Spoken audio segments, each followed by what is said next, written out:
Sir, आपने कहा कि पूरे देश में संपूर्ण विपक्ष को हम एकजुट करेंगे, संभव प्रयास करेंगे। 2024 में जिनको हराने की बात कर रहे हैं, नहीं, मैंने कहा प्रयास करेंगे। ठीक है सर, उसी जो लोग हमारे साथ मिलके आएंगे मिलके चलेंगे, जो नहीं आएंगे उनको छोड़ के चलेंगे। 2024 में हराने की बात कर रहे हैं, उनके पास एक चेहरा है, चेहरे के सवाल पे आप कह रहे हैं कि हम बैठकर वार्तालाप करेंगे, उसमें चेहरा निकलेगा। बिल्कुल। क्या ऐसी स्थिति बनती है तो केसीआर साहब नीतीश कुमार जी का नाम प्रपोज करेंगे? ऐसा देखिए, मैं कौन होता हूँ? अब चलिए, मैं कहूँगा तो कोई विरोध करेगा, मैं कहूँगा तो कोई विरोध भी करेगा।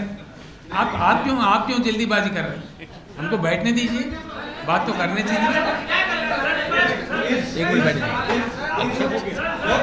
इस पूरे प्रक्रिया में मैं बैठा हुआ हूँ, आप भी बैठिए आराम से। 50 मिनट हो गया आपका। इस पूरे प्रक्रिया में कांग्रेस पार्टी की क्या भूमिका होगी? विपक्षी एकता में कांग्रेस पार्टी की क्या भूमिका रहेगी? राहुल गांधी क्या प्राइम मिनिस्टर के दावेदार रहेंगे? क्योंकि कांग्रेस पार्टी कहती है कि अरे ये सब सवाल काहे के लिए राहुल गांधी। देखिए ऐसा है, नहीं, सिंपल बात है। मैंने साफ कह दिया कि आप होशियार है, मैं आपसे भी होशियार हूँ। मैंने कह दिया है, कहिएगा वही मान। भैया नहीं प्लीज, मैंने बता दिया है। मैंने उनका नाम लिया तो आप बैठ जाइए। ऐसा है, हम जरूर बैठेंगे। भाजपा के जितना विरोधी दल है इस देश में, उनको सब एकजुट करने के हर संभव प्रयास हम करेंगे। अच्छा, अब इससे बढ़िया बात आपको क्या करें? इसके बाद में बैठक में सर्वानुमति से, सर्वसहमति से जो बात निकल कर आती है वो विस्तार रूप में हम आपको बताएंगे। विकास बिना ब्राह्मण के कोई शादी होता ही नहीं है, आपके बगैर कोई चीज हो ही नहीं सकता। उसमें नीतीश जी का नाम प्रपोज होगा। नहीं, अब चलिए रे, झूठ मूठ बैठिए, अब इसके चक्कर में मत करेंगे।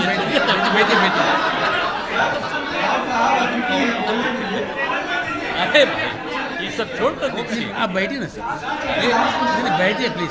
सबके बारे में कह रहे हैं कि सबको हम लोग यूनाइट करने की कोशिश करेंगे। जी बैठिए ना। हाँ, हो गया, चलिए ना, छोड़िए जी। अरे ये कह रहे हैं कि सबको, अपोजिशन को यूनाइट करने की कोशिश हम लोग करेंगे, तो हम लोगों की राय है, बात है, सबको मिल। नमस्कार, मैं अंजलि मिश्रा और स्वागत है आपका हमारे चैनल में। आपको बता दें कि आज सोशल मीडिया पर नीतीश कुमार और केसीआर के मुलाकात और प्रेस वार्ता की एक वीडियो जो है बहुत ही तेजी से वायरल हो रही है, जिस वीडियो में केसीआर कभी नीतीश कुमार का हाथ पकड़ते हैं तो कभी उनके कुर्ते को खींचते हैं और कभी उन्हें इशारों में बैठने के लिए कहते हैं और कभी जो है खुद कह भी देते हैं कि जरा बैठ जाइए। आप सोचोगे कि पूरा मसला क्या है, आखिर केसीआर नीतीश कुमार को ऐसा क्यों कह रहे थे, ये पूरा मामला क्या है? बता दें, इस मामले को लेकर अब नीतीश कुमार और केसीआर दोनों की खिल्ली उड़ाई जा रही है। क्या है पूरा मुद्दा, इसके बारे में आइए हम जरा विस्तार से बात कर लेते हैं। बता दें कि केसीआर जो है वो नीतीश कुमार से मिलने पटना पहुंचे। इस दौरान प्रेस कॉन्फ्रेंस का जो है इंतजाम किया गया, प्रेस वार्ता जो है उसके इंतजाम किया गया। कई सारे पटना के पत्रकार, बिहार के पत्रकार वहां मौजूद थे, जिनके पास कई सारे सवाल थे। जैसा कि होता है कि जो है पत्रकार सवाल पूछते हैं और नेताओं को जवाब देना पड़ता है, और ऐसे में एक सवाल जो है लग रहा था जैसे कि आउट ऑफ सिलेबस सवाल आ गया, या फिर जिसका जवाब नीतीश कुमार कुछ चाहते थे कि केसीआर की तरफ से आए, लेकिन वैसा कुछ जवाब नहीं आ पाया, जिसके बाद नीतीश कुमार उठकर जाने लगे, वो भी प्रेस वार्ता के बीचों बीच। जी हाँ, बिल्कुल सही सुना आपने। सवाल बड़ा सिंपल सा था। सवाल जो है पत्रकार ने पूछा, नीतीश कुमार को विपक्षी दल की ओर से प्रधानमंत्री पद के उम्मीदवार क्या 2024 में बनाया जाएगा? जैसे ही सवाल पूछा वैसे ही केसीआर ने कहा कि नीतीश देश के आने जाने माने उत्तम नेता है, जब सभी विपक्षी दलों के साथ बैठक होगी तब उम्मीदवार तय करेंगे। यानी उन्हें नीतीश कुमार को पीएम पद का उम्मीदवार मानने से इनकार कर दिया, वो भी नीतीश कुमार के सामने ही। उन्होंने कहा जब विपक्षी दल बैठेंगे तो उम्मीदवार तय करेंगे। फिर जैसे ही पत्रकार ने दूसरा सवाल पूछना चाहा तो नीतीश कुमार अपनी सीट से खड़े हो गए और उनके साथ देखते हुए तेजस्वी भी खड़े हो गए, पीछे के बॉडीगार्ड्स भी खड़े हो गए। नीतीश ने पत्रकारों की ओर मुस्कुराते हुए बोला, चलिए अब हो गया। अब ऐसे में नीतीश कुमार खड़े हो गए, पीछे तेजस्वी खड़े हो गए, सारे बॉडीगार्ड्स खड़े हो गए, लेकिन केसीआर अभी भी बैठे हुए थे और पत्रकारों का जवाब दे रहे थे। और ऐसे में इस घटनाक्रम का वीडियो ट्विटर पर जो है लगातार जो है शेयर किया जा रहा है। क्यों? क्योंकि जब खड़े हो गए जो नीतीश कुमार, उसके बाद केसीआर ने उनका हाथ पकड़ के उन्हें बैठाने की कोशिश की, उनका कुर्ता खींचा, उसे बैठाने की कोशिश की, उन्हें कई बार कहा कि बैठिए। वो बैठ तो गए, लेकिन फिर एक सवाल आया और फिर वो उठकर खड़े हो गए जाने के लिए, और फिर केसीआर उन्हें बैठने के लिए कहते रह गए। और आखिरकार जो है उन्होंने कहा कि 50 मिनट दे दिए हैं, अब हो गया है, 50 मिनट से ज्यादा वक्त हम आपको नहीं दे सकते हैं, और ये सारी बातें जो है वो कहने लगे।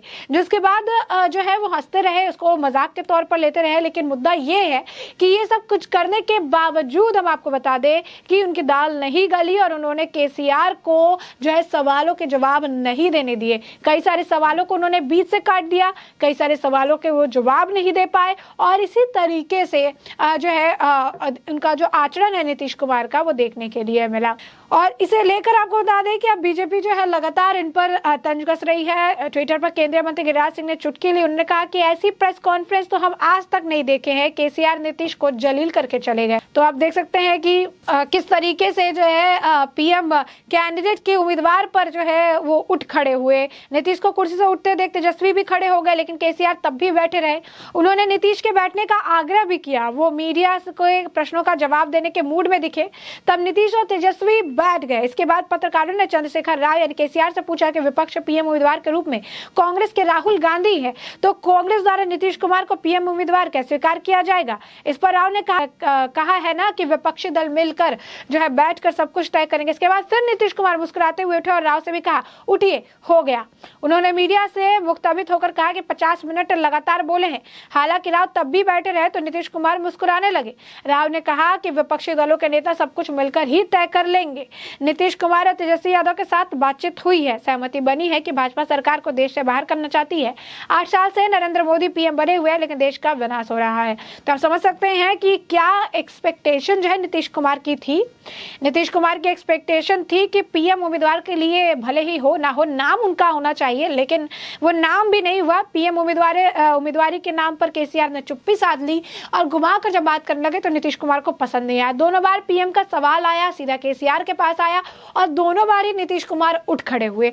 अब इसे लेकर लगातार आपको बता दें कि चुटकी ली जा रही है, लगातार इस पर तंज कसा जा रहा है। लोग जो है मजाक उड़ा रहे हैं और कह रहे हैं कि ये कैसी प्रेस कॉन्फ्रेंस थी जहां पर एक मुख्यमंत्री दूसरे मुख्यमंत्री को इस तरीके से बेइज्जत करते नजर आ रहे हैं। तो ये जो है कई सारे सवाल का भी जवाब नहीं देने दिया। जब इनसे पूछा गया कि आज थर्ड फ्रंट बनेगा केसीआर जो है उनके साथ, तो उसको भी उन्होंने कंप्लीट करने नहीं दिया। उन्होंने कहा कि थर्ड फ्रंट नहीं मेन जो है फ्रंट बनेगा। तो इस तरीके से उन्होंने बोलने ही नहीं दिया।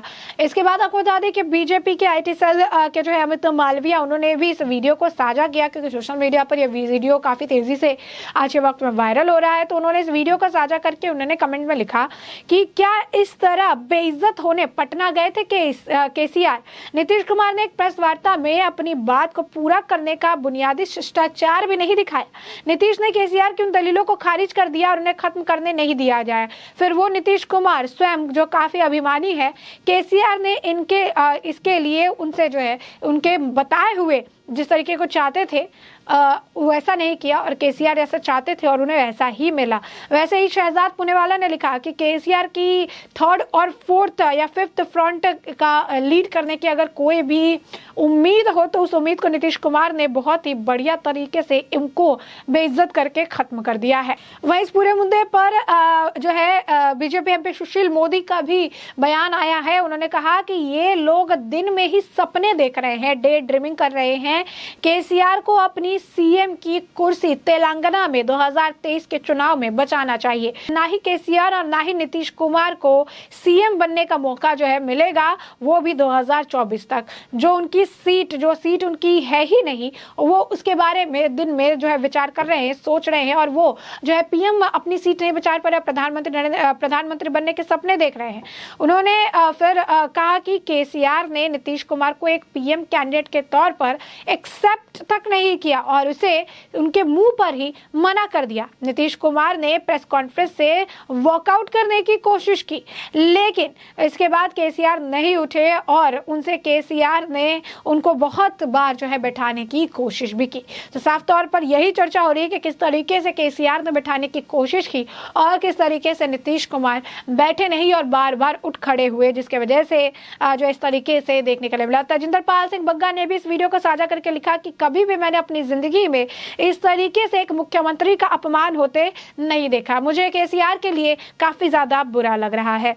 तो इसके बाद मिलिंद खांडेलकर ने लिखा 2024 का विपक्षी एकता, नीतीश कुमार खड़े हो गए, केसीआर बैठने के लिए कहते रहे, तेजस्वी तय नहीं कर पा रहे थे कि आखिर करना है तो क्या करना है। अजय आलोक ने लिखा इसमें से कौन किसका सम्मान दे रहा है, कौन अपमानित कर रहा है, कौन दूसरे को नेता मान रहा है, समझ नहीं आ रहा। भानुमति का कुनबा तैयार होगा भी कि नहीं, मुखिया कौन होगा, ये दूर की कड़ी है, पीके की जरूरत अब है कॉन्स्टिट्यूशन बनाने के लिए।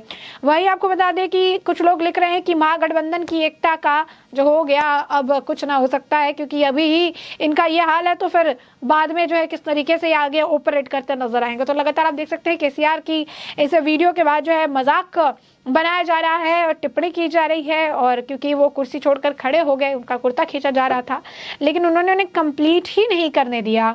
और सवाल सिर्फ इतना था कि 2024 में पीएम मोदी के सामने आखिर कौन होगा, और इसी सवाल को दो बार जब पूछा गया, दोनों बार ही जब केसीआर ने जो उनका नाम नहीं लिया नीतीश कुमार का और कहा कि सिर्फ सहमति से जो है इसका नाम हम डिसाइड करेंगे, तो दो बार वो उठ गए और दोनों बार हाथ पकड़कर उन्होंने बिठाया और केसीआर बोले कि बैठकर फैसला करेंगे। तो साफ तौर पर उनके मुंह पे ही उन्हें पीएम कैंडिडेट मानने से उन्होंने मना कर दिया और साफ तौर पर समझ आ रहा है नीतीश कुमार को यह बात हजम नहीं हो पाई और इसीलिए प्रेस कॉन्फ्रेंस से भागने के लिए वो तैयार हो गए थे। तो ऐसे में हमने आपको पूरा मामला जो है बड़े विस्तार से बताया कि पूरा मुद्दा क्या है, और अब इस पूरे मामले पर आपकी जो राय हो हमें कमेंट सेक्शन में कमेंट करके जरूर साझा करें।